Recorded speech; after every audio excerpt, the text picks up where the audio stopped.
Hello বন্ধুরা, এখন আমি বিবেক অগ্নিহোত্রী পরিচালিত দ্য বেঙ্গল ফাইলসের ট্রেলারের রিয়াকশন দেবো। আজকে অলরেডি ট্রেলার লঞ্চ নিয়ে একটা বিশাল ক্যাচাল হয়ে গেছে। যে হোটেলে তারা লঞ্চ ইভেন্ট রেখেছিল সেখানে হোটেল কর্তৃপক্ষ তাদের লঞ্চ করতে দেয়নি, পুলিশ এসে বাধা দিয়েছে এবং এটা হওয়ারই ছিল, এটা জানা ছিল। এবং এই সিনেমাটা 5ই সেপ্টেম্বর রিলিজ করবে এবং এটা আদৌ এখানে রিলিজ করে নাকি সেটাও জানা, মানে ডাউট আছে।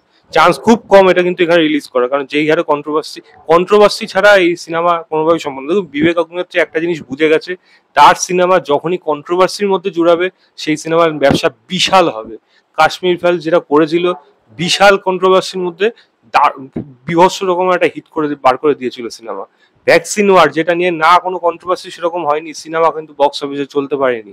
সে আবার বুঝে গেছে বেঙ্গল ফাইলস যখনই আনছে, এবং যেহেতু সেন্ট্রাল এগেনস্টে বড় একটা মুখ হলো বেঙ্গল থেকে, তো সেখানে বেঙ্গল ফাইলস যখনই আনে জানে এখানে একটা ক্যাচাল করে এখানে আটকে দেবে।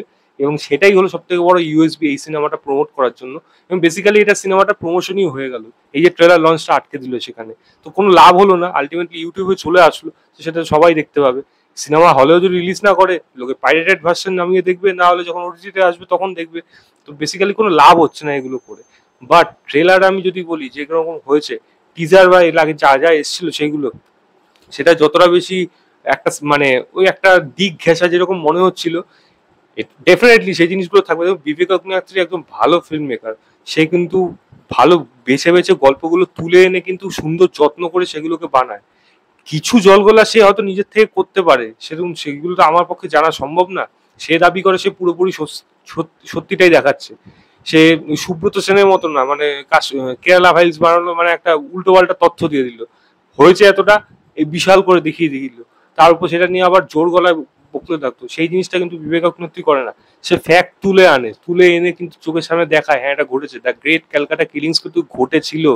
গোপাল পাঠার কর্তৃত্ব কিন্তু মানুষে জানে, বাংলার মানুষরা বিশেষ করে জানে, বাইরের লোকরা কতটা জানে আমি জানি না, তবে বাংলার মানুষরা কিন্তু জানে। আজ হয়তো তার নাম সময় উচ্চারণ হয় না, কথা বলে না, কিন্তু মানুষের মনের মধ্যে কিন্তু থেকে যাবে। এবং এটা কিন্তু আমাদের প্রত্যেকের কর্তব্য এই মানুষটার ব্যাপারে সবাইকে জানানো, যেটা সৌরভ দাস সেখানে প্লে করছে। আউটস্ট্যান্ডিং ভাবে সে কিন্তু লাগছে, দারুণ পারফরমেন্স হবে সৌরভ দাসের। এবং ইকুয়ালি এখানে ভালো পারফরমেন্স প্রত্যেকের দেখুন ভালো হবে।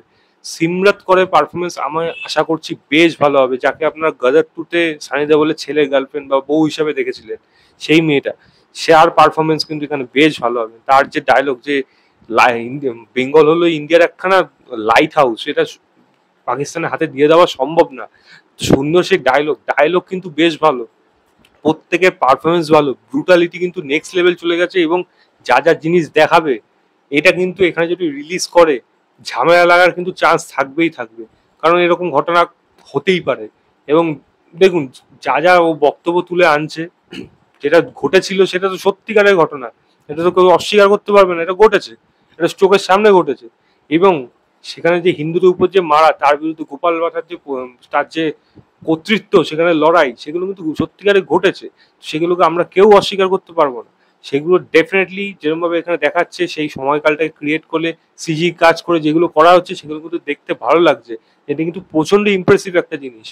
এবার কথা হলো এর সাথে আজকের দিনে গল্পটাকে যেরকমভাবে টানছে বা সেখানে যা মিনিংফুল করতে চাচ্ছে, তার মধ্যে কতটা সে মানে সৎভাবে বা বলা যায় নিউট্রাল ভাবে জিনিসটাকে প্রেজেন্ট করছে, সেটার উপর অনেক কিছু নির্ভর করছে। শাশুড়ির যে ডায়লগটা যেটা বলছে, এটা কিন্তু পরিষ্কার একটা ইঙ্গিত কোন কোন দিকে ঘেঁষাছে বা কি বলতে চাচ্ছে, সেই জিনিসগুলো কিন্তু আমার, দেখুন যেটা বলছে সেটা কিন্তু অস্বীকার করা যায় না, সেটাও কিন্তু সত্যি, সেটাও কিন্তু বাস্তব, এটা কিন্তু হতেই পারে, কারণ এরকম জিনিস কিন্তু ফ্যাক্ট দেখিয়েছে, হয়েছে।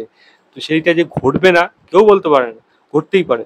কিন্তু এই যেহেতু ডিরেক্টর আমাদের পরিচিত, সে কোন দিকে ঘেঁষা, তার কিরকম ধরনের কাজ সে করে, কাকে প্রসন্ন করার জন্য সে কাজগুলো করে, এগুলো কিন্তু আমরা অলরেডি জানি।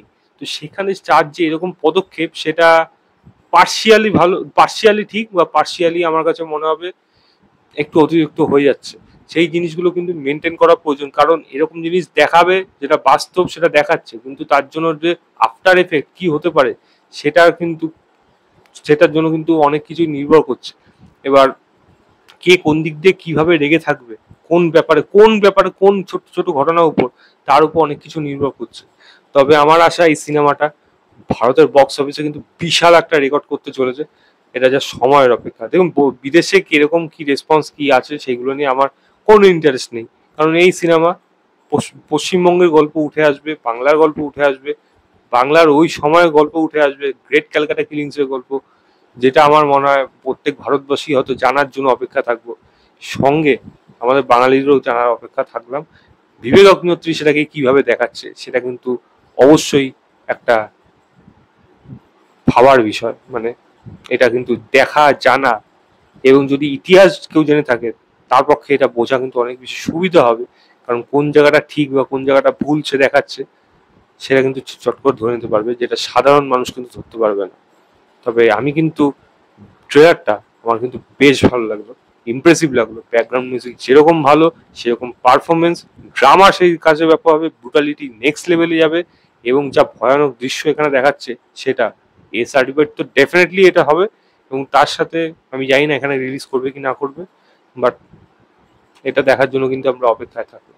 আমি এই লিঙ্কটা দিয়ে রাখছি ডেসক্রিপশনে, আপনারা অবশ্যই গিয়ে দেখুন এবং দেখে জানাবেন আপনাদের কেমন লেগেছে।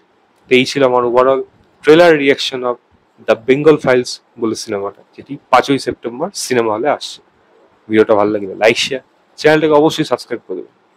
বাই।